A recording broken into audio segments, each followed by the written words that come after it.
Words that I have learned in song So Am I by Awa Max.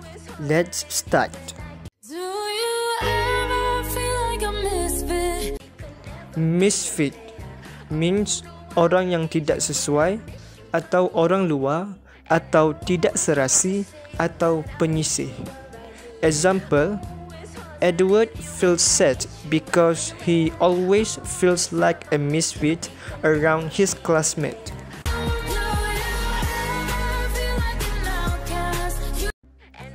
Outcast means orang buangan.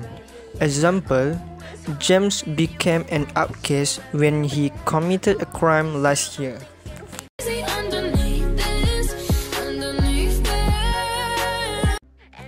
Underneath means di bawah.